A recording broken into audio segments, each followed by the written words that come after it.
Hi friends, எல்லாம் எப்படி இருக்கீங்க? நல்லா இருக்கீங்களா? இந்த வீடியோ வந்து நான் நேற்று போடலான்னு நினச்சேன் ஃப்ரெண்ட்ஸ். என்னால் நேற்று சென்னைக்கு போயிருந்ததால் வீடியோ வந்து போட முடியல. எதுக்காகனா, நேற்று எங்கள் ஊர் திருவிழா ஃப்ரெண்ட்ஸ். இந்த மாதிரி எப்போவுமே நடந்ததில்லை. நீங்கள் நிறைய பேர் நியூஸில் பார்த்துருப்பீங்கன்னு நினைக்கிறேன். அந்த ஹைட்ரஜன் சிலிண்டர் வெடித்து நிறைய பேருக்கு அடிபட்டுருச்சு ஃப்ரெண்ட்ஸ். ஒருத்தர் வந்து இறந்துட்டாங்க, ஒரு லேடி. அவங்க வந்து திருவண்ணாமலை டிஸ்ட்ரிக்ட். இன்னும் ஒரு பையன் ஃப்ரெண்ட்ஸ், எங்கள் வீட்டு பக்கத்து வீட்டு பையன் தான், 17 வயசு தான் ஆகும். 2 காலுமே இல்லை ஃப்ரெண்ட்ஸ். அது பார்க்கும்போது, அந்த வீடியோ பார்க்கும்போது எவ்வளோ கஷ்டமாக இருக்குது தெரியுமா ஃப்ரெண்ட்ஸ்.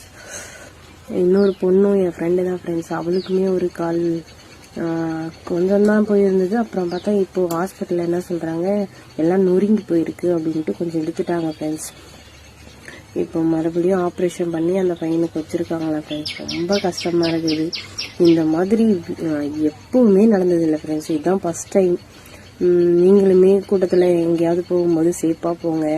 இந்த முடிஞ்ச அளவு இந்த சிலிண்டர் வந்து கவர்மெண்ட்டு தான் சொல்ல முடியும். ஏன்னா இது வந்து அங்கே வந்ததால் தான் ஃப்ரெண்ட்ஸ். ஏன்னா கூட்டம் இருக்கிற இடத்துல வந்து நம்ம எதையுமே பார்க்க முடியாது. எது இருக்குது இல்லைன்றதெல்லாம் பார்க்கவே முடியாது நம்மளால். இதெல்லாம் இந்த சிலிண்டர்லாம் வந்து கூட்டத்துக்குள்ளே வச்சே இருக்கக்கூடாது.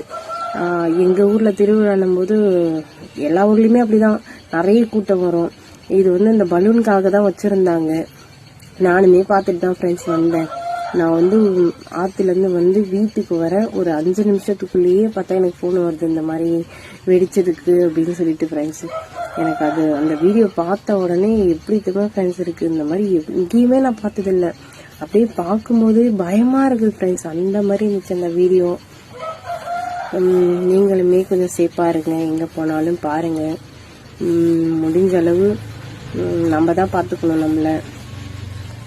அவங்க எல்லாம் நல்லபடியாக ஹாஸ்பிட்டலில் விட்டு வீட்டுக்கு வரணும் ஃப்ரெண்ட்ஸ். ஏன்னா சின்ன பையன் ஃப்ரெண்ட்ஸ், அவன் 6வது 5வது தான் படிப்பான். ரொம்ப எப்படி சொல்கிறது, அவ்வளோ கஷ்டமாக இருக்குது ஃப்ரெண்ட்ஸ். அந்த பையன் பார்க்கும்போது இன்னும் வீட்டுக்கு கூட்டிகிட்டு வரல, ஹாஸ்பிட்டலில் தான் இருக்கானா. இன்னும் கண் முடிச்சு பார்க்கலையா. 2 நாளாக ஹாஸ்பிட்டலில் இருக்கான்.